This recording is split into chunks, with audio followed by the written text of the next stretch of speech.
Hello, friends. This is the Netarts Friends Church podcast. We are Jesus people, Kingdom of God people, welcoming, yearning, sharing. And we're glad you're connecting here with us. We'd love to connect in person as well. If you're inclined to support this podcast or for more information, just hop on over to netartsfriends.org. That's netartsfriends.org. Let's jump into today's sermon. The Gospel of Luke, chapter 1, verse 5. In the time of Herod, king of Judea, there was a priest named Zechariah who belonged to the priestly division of Abijah. His wife Elizabeth was also a descendant of Aaron.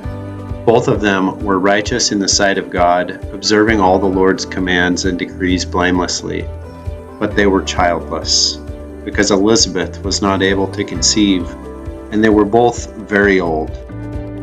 Once, when Zechariah's division was on duty, and he was serving as priest before God, he was chosen by lot, according to the custom of the priesthood, to go into the temple of the Lord and burn incense. And when the time for the burning of incense came, all the assembled worshippers were praying outside. Then an angel of the Lord appeared to him, standing at the right side of the altar of incense. When Zechariah saw him, he was startled and was gripped with fear. But the angel said to him, "Do not be afraid, Zechariah. Your prayer has been heard. Your wife Elizabeth will bear you a son, and you are to call him John. He will be a joy and delight to you, and many will rejoice because of his birth, for he will be great in the sight of the Lord. He is never to take wine or other fermented drink, and he will be filled with the Holy Spirit even before he is born. He will bring back many of the people of Israel to the Lord their God, and he will go on before the Lord in the spirit and power of Elijah, to turn the hearts of the parents to their children, and the disobedient to the wisdom of the just, to make ready a people prepared for the Lord." Zechariah asked the angel, "How can I be sure of this? I am an old man, and my wife is well along in years." The angel said to him, "I am Gabriel. I stand in the presence of God, and I have been sent to speak to you and to tell you this good news. And now you will be silent and not able to speak until the day this happens, because you did not believe my words, which will come true at their appointed time."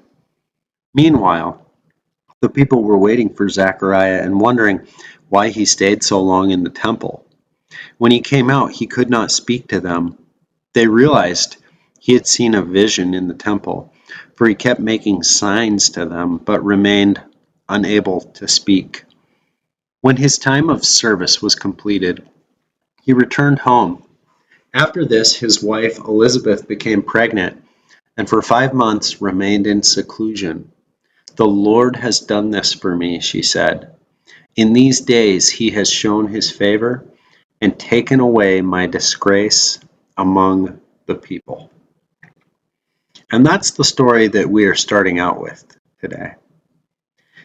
To be chosen by lot to go into the temple and burn incense for Zechariah was literally a once-in-a-lifetime experience, a once-in-a-lifetime opportunity.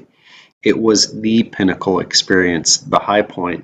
It was like going to the Super Bowl, going to the Olympics, drawing a moose tag after 30 years of putting in, going to the Holy Land, going on an African safari. It was the moment that every priest looked forward to their whole life, hoping that perhaps the lot might fall to them. There were 18,000 priests in Zechariah's day, and they were separated into 24 different orders. And every year, each order of priests came on a rotating basis to Jerusalem to preside over the temple duties for 2 separate weeks. And the priests that would actually go into the temple during those weeks, They were chosen by lot. It was kind of like rolling the dice.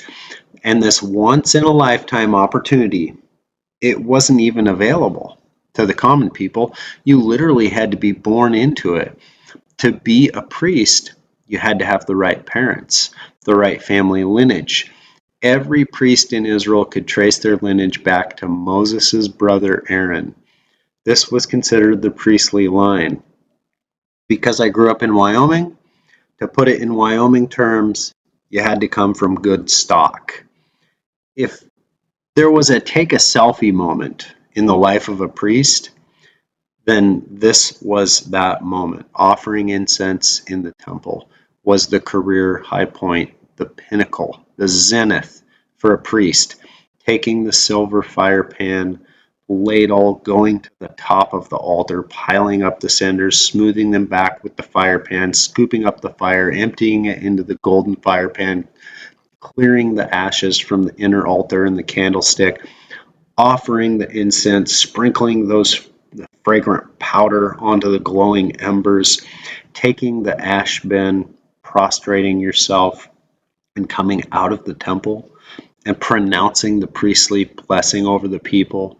May the Lord bless you. May the Lord keep you. May the Lord make his face shine on you and be gracious to you and turn his face toward you and give you peace. If only every high point in life didn't somehow collide with our own inner emptiness and our own unanswered prayers. So many people live through their high points, their pinnacles, their once in a lifetime experiences while simultaneously carrying a deep ache in their bones. The hard reality is that this story about Zechariah, it's not only Zechariah's story. This is so many of our stories. From the outside, your life looks like the perfect selfie moment. You have been chosen. You have everyone behind you, cheering you on. The odds appear to be in your favor. This experience is supposed to be the culmination, the zenith, the summit. You are supposed to be filled with joy. Everything appears so good. But on the inside, the experience can feel empty. You're broken. On the inside, you feel less than, defective, forgotten, sad, alone. You have a gaping hole in your heart that all the high point in the world just won't fill. How many times did Zechariah and Elizabeth dream of the life that could be? A little baby boy or a little baby girl to fill their hearts with joy and delight. How many times had Zechariah and Elizabeth spoken out, screamed out, cried out prayers for a child until that prayer just ran out of breath? It wheezed, it strained, it lost its voice. Will it always be this way, God? That we just don't have a child? How many times did they pray? And underneath this prayer for a child was so much pain for both Zechariah and Elizabeth. It was the roller coaster of emotions every month. Hope, shattered hope, disappointment, anger, sadness, guilt, shame. Did Zechariah and Elizabeth go through any miscarriages together? And how many? It was trying to not pull away from friends and neighbors as they had babies of their own, trying to not feel left behind and forgotten in the dust, left behind by everyone, by life, by God. It was feeling like lovemaking had turned into a complicated chore, a source of failure and frustration. It was the anxiety and insecurity and depression and negative self-talk. Maybe this is all my fault. Maybe I did something bad, something wrong. Maybe this is God's way of punishing me. Maybe I'm not fit to be a father, fit to be a mother. It was living in a time when infertility was often misunderstood as a sign of God's punishment, as a disgrace, as a curse. It was the strain that it put on the marriage. We have to remember that we live in an age of birth control, which has changed the way that we view women and their lives. But in the first century, barrenness meant that a woman was unable to fulfill her role in society. That was the way most people looked at this. And so it meant that barrenness meant that the woman's position in the family and in the marriage wasn't very secure. It was all of the sidelong glances from people in the community who must be assuming the worst. Well, what's wrong with them? What'd they do to make God so angry they can't have a child? It was the pain of watching their dreams slowly slip away 1 month at a time. It was the shame, the dishonor, it was the fear of not having anyone to support them in their old age. Taking the fire pan and offering the incense should have been the culmination of a priestly life, a righteous and blameless life. But how does it feel when all the good stock in the world, all the righteousness and blamelessness in the world just amounts to nothing, to barrenness, to sending up smoke, to sending up prayers to a God who doesn't appear to be doing anything about anything? Well, let's pause here and let's consider the ways that our most vulnerable, unanswered prayers and our own high points collide. On the face, everything can look so good. You smile for the picture, the house looks nice, the food and the party look nice, you've got money in the bank, a full retirement, it might be a career high point, a graduation, an anniversary, a wedding, a special trip, a big purchase, a new house, a major milestone with your business, an award of recognition, a pinnacle experience. Life looks good, but it doesn't mean your heart is okay. Inside, you're carrying your most vulnerable, unanswered prayers. It might be a child far from home, unwell, making decisions that are hurting them or hurting others. It might be a marriage relationship that's struggling and leaving you feeling alone and unknown. Maybe it's a parent who doesn't understand you, who's rejected you, who you could never live up to. Maybe it's a different relationship that's messed up or broken. Maybe it's a struggle with your mental health or a limitation that feels impossible to overcome. Maybe it's feeling inadequate. Maybe it's feeling alone in a world full of people, but feeling like I wish I knew who out there would be my true friend, my companion, or my soulmate. Maybe it's feeling like you're just caught in a life that doesn't fit you, a job that you've outgrown, feeling a lack of purpose and meaning, not knowing how anything can ever change. It's longing for peace in a life of unrest and stress. And as your prayers go up into the heavens and you go on living carrying these feelings that you're less than, defective, forgotten, sad, ashamed, alone, unheard. What good is it to be blameless if you're not blessed by God? What good is it if you've been waiting for years for the odds to be in your favor on a pregnancy, but after years and years, the odds turn out to be in your favor for the wrong thing, to burn the incense in the temple? Yippee! What happens to your heart when you ask expecting to receive? Ask expecting to receive. Ask expecting to receive, and time after time you receive the shattering answer, no. No pregnancy this month. No child on the way. Nope, not this time. over and over and over. What happens to your heart? What kind of God did Zechariah imagine that he was praying to? And did his image of God change after praying for years and years and years for a child that never came? Did Zechariah's heart cloud over with cynicism? As a self-protective measure, did his heart grow dull, no longer expecting God to answer because it just hurt too much to ask and receive the shattering no, time after time after time? Did it become too painful to entertain the possibility that the future might look different than the past? It's been said, how we pray determines how we live.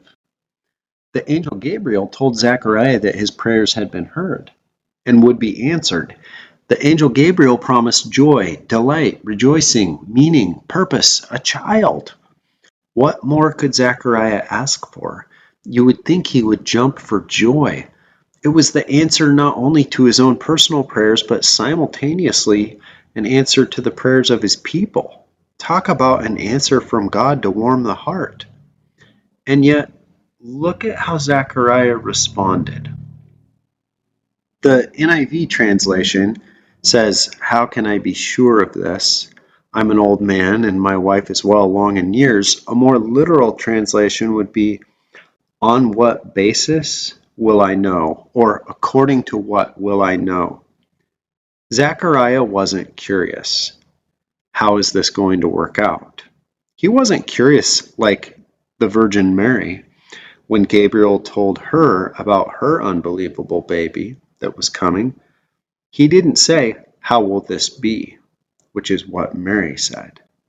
Zechariah said, "How can I be sure of this?" Zechariah's response was the self-protective response of someone who has lived through 100 false alarms, 100 dashed hopes, perhaps even a few miscarriages. His response is the same as anyone who says, "I cannot handle any more false hope. It's safer to live with no hope." Zechariah wanted a sign that it was safe to open his heart to this possibility. Zechariah wasn't responding any differently than we actually all respond. It's classical conditioning. There's a famous study by Martin Seligman and Bruce Overmyer. In this study, the researchers took a whole bunch of dogs and they restrained them and administered mild shocks to them. Yes, I know it's terrible. Before every shock was administered to the dogs would hear a tone warning them, "There's a shock coming." And so the dogs were repeatedly exposed to this inescapable stressor. They hear the tone, then they receive the shock. And after doing this a whole bunch of times, then the researchers put the dogs in a structure that gave them a wide open escape route.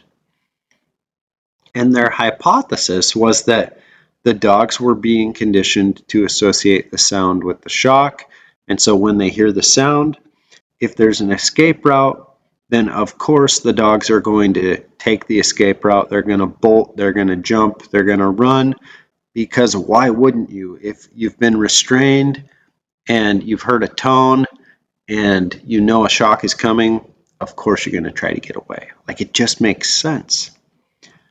But the researchers were shocked at what actually happened. 2/3 of the dogs, when they heard the tone, they had an escape route right in front of them, but they didn't take it. 2/3 of the dogs simply lay down in the open kennel. They lay down as if there was no escape route. They whimpered and they whined, not only at the sound, but even when the shock came, they whimpered and whined, but they just lay there.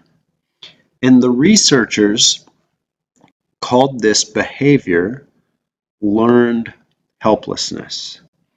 Repeated exposure to an inescapable stressor had reduced their capacity to escape the stressor. They'd come to believe that nothing they did mattered, that the pain was coming no matter what. And so even when the researchers picked up the dogs and showed them, look, there's a route of escape, many of the dogs still lay there. It's basically, how can I be sure of this? That's kind of that response. Seligman went further in his research and learned that we all ask ourselves three questions when we face uncontrollable negative circumstances, such as barrenness, infertility, as one example. The three questions are, is this permanent or temporary? Like, could things change, or is this just the way it is? We ask ourselves, is this pervasive or specific? That means, like, does this negatively affect all of life, or is it just one area of my life? And finally, is this personal, or is this impersonal? For instance, am I the reason that this is happening? Did I cause this to happen? Is this all about me? Am I the problem? Seligman found that when we're telling ourselves that our situation is permanent and pervasive and personal, we develop learned helplessness. We just lay there. Even when escape is right there, it's, well, how can I be sure of that? Zechariah's response to the angel, it's really not that different from the dog's response. The angel was showing him the escape from his pain, but Zechariah wasn't running towards that escape. He wasn't curious about the escape. He was more skeptical of being fed false hope. Nothing I try to do about this matters, and I've given up on this pain ever going away. How can I be sure of this? When God comes to you and breathes even a wisp of hope into your broken, into your I'm defective, I'm alone, I'm not enough, I'm less than, nothing I do matters, nothing will ever change. When God brings you a whisper of joy, a whisper of a relationship that could be restored, of rejoicing, of people united, of purpose, of calling, of meaning, of new life, do you respond with curiosity? Like Mary, how will this be? Tell me more. Things can change. Life can be good. This isn't all about me. This is bigger than me. I want to lean into this. Is that how you respond? Or is your heart too guarded? Do you expect God to pull the rug out from under you? Is there too much at stake to be open-hearted? Have you learned to pray without expecting anything to change? Has the pain of stressor after stressor after stressor trained you to sit and whimper even when the door is wide open? Instead of believing that God is in that whisper of hope, do you just say, well, God, how can I be sure of this? So take a look at your life. Is there an open door for a relationship to grow and change, but you're afraid to take the next step? Is there an open door? Is God showing you fresh insights, but you're afraid to lean into what they might mean? Is the next step that God is calling you to right in front of you, but it's too much to hope for, too good to be true, too scary? Are you paralyzed? Are you sitting in your own cage whimpering? Are you standing on the edge of your own cliff, afraid to take the next leap? If Zechariah could come over for dinner tonight, and you could tell him about the hole in your heart, the hole that no high point can fill, I wonder what Zechariah would tell you. Would he tell you that even when the baby is born, and even when your heart is filled with joy, it doesn't mean life becomes a fairy tale? Life is still filled with struggle and complication and pain. but God is there. The joy is real. The hope is real. Would Zechariah describe how good it feels to live with an open heart rather than a guarded, closed-off heart? Zechariah couldn't promise you that God's going to fill the hole in your heart, your unanswered prayers, in any certain way.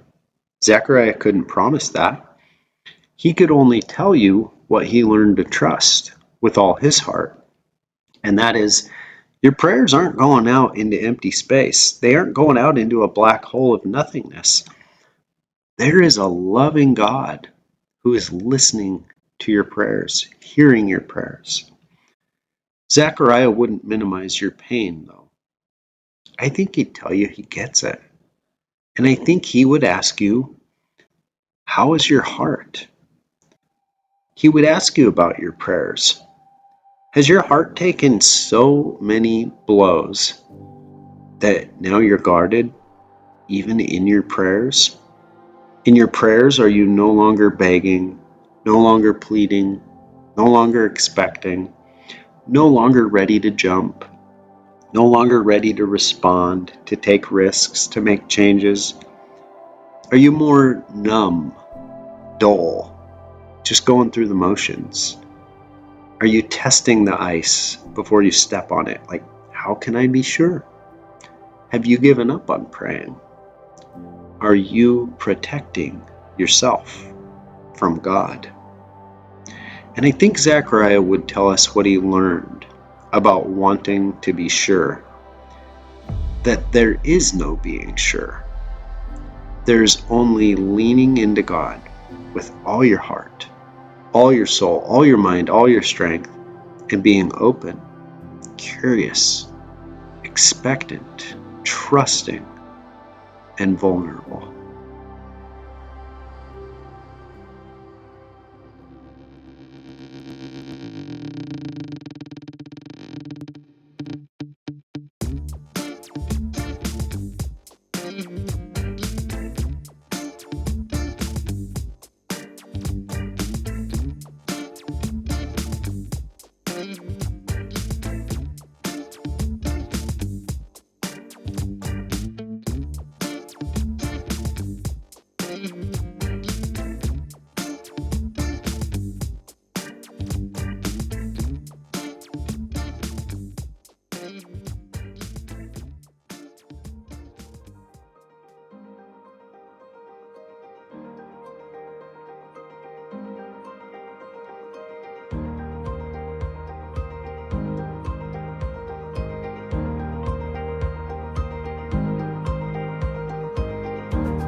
Thank you for joining us for a Sunday sermon from Netart's Friends Church. We hope you'll join us soon for one of our in-person worship gatherings. For more information, hop on over to netartsfriends.org. God's peace be with you, friends.